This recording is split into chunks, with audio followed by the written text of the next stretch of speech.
Genesis Kapitulo 36. Ang mga salinlahi ni Esau. Ito nga ang mga lahi ni Esau, na siyang Edom. Si Esau ay nag-asawa sa mga anak ng Canaan, kay Ada na anak ni Elon na Hetho, at kay Aholibama, anak ni Ana na anak ni Zibeon na Hevo. At kay Basemath na anak ni Ismael, na kapatid ni Nabayot. At ipinanganak si Eliphaz ni Ada kay Esau, at ipinanganak ni Basemath si Reuel. At ipinanganak ni Aholibama si Jeus, at si Jolam at si Korah.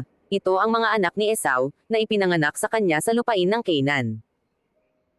At dinala ni Esau ang kanyang mga asawa, at ang kanyang mga anak na lalaki at babae, at ang lahat ng tao sa kanyang bahay, at ang kanyang hayop, at ang lahat ng kanyang kawan, at ang lahat niyang tinatangkilik na kanyang tinipon sa lupain ng Canaan, at napasa ibang lupaing bukod kay Jacob na kanyang kapatid.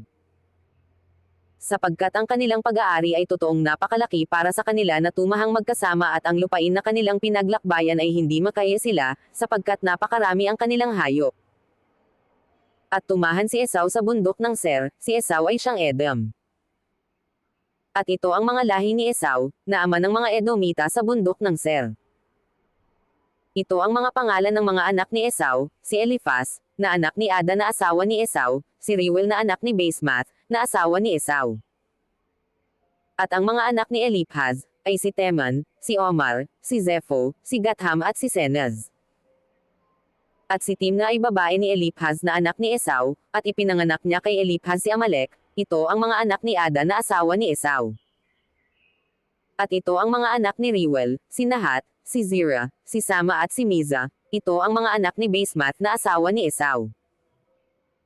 At ito ang mga anak ni Aholibama, na anak ni Ana, na anak ni Zibeon, na asawa ni Esau, at ipinanganak niya kay Esau, si Jeus at si Jolam at si Korah. Ito ang mga pangulo sa mga anak ni Esau, ang mga anak ni Eliphaz, na panganay ni Esau, ang pangulong Teman, ang pangulong Omar, ang pangulong Zepho, ang pangulong Senez, ang pangulong Korah, ang pangulong Gatem, ang pangulong Amalek. Ito ang mga pangulong nagmula kay Eliphaz sa lupain ng Edom. Ito ang mga anak ni Ada.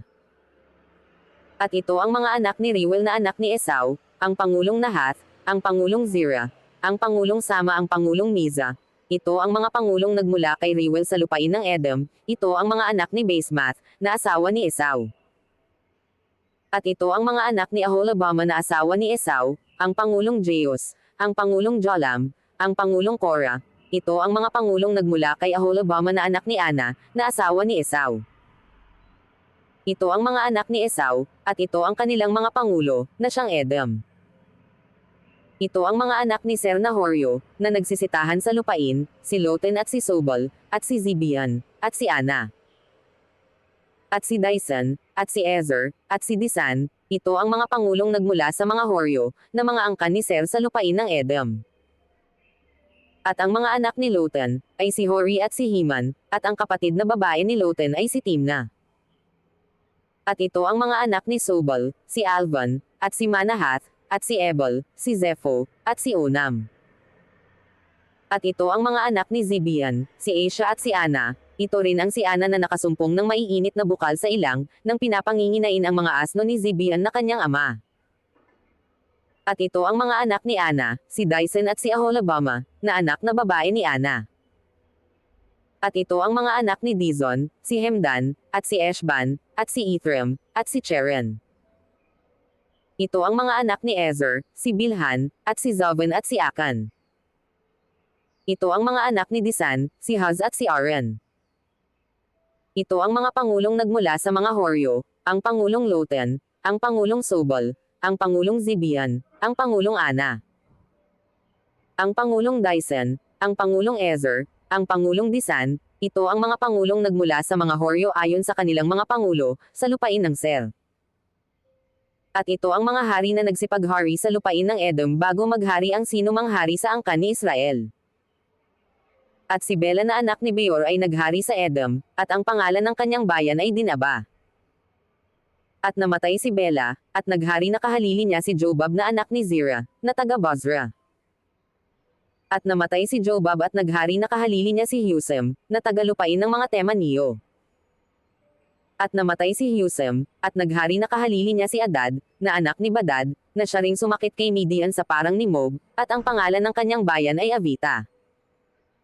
At namatay si Adad at naghari na kahalili niya si Samla na taga Masreka. At namatay si Samla at naghari na kahalili niya si Sol, na taga Rehoboth na tabi ng ilog. At namatay si Sol, at naghari na kahalili niya si Baalanan na anak ni Akbar. At namatay si Baalanan na anak ni Akbar, at naghari na kahalili niya si Adar, at ang pangalan ng kanyang bayan ay Pau, at ang pangalan ng kanyang asawa ay Mitable na anak ni Matred, na anak na babae ni Mezob. At ito ang mga pangalan ng mga pangulong nagmula kay Esau, ayon sa kanikanyang angkan, ayon sa kanikanyang dako, alinsunod sa kanikanyang pangalan, ang Pangulong Tima, ang Pangulong Alva, ang Pangulong Jetheth, ang Pangulong Aholabama, ang Pangulong Ela, ang Pangulong Pinan, ang Pangulong Senaz, ang Pangulong Teman, ang Pangulong Mibzar, ang Pangulong Magdil, ang Pangulong Hiram, ito ang mga pangulo ni Edom, ayon sa kanikanyang tahanan sa lupain na kanilang pag-aari, ito'y si Esau na ama ng mga Edomita.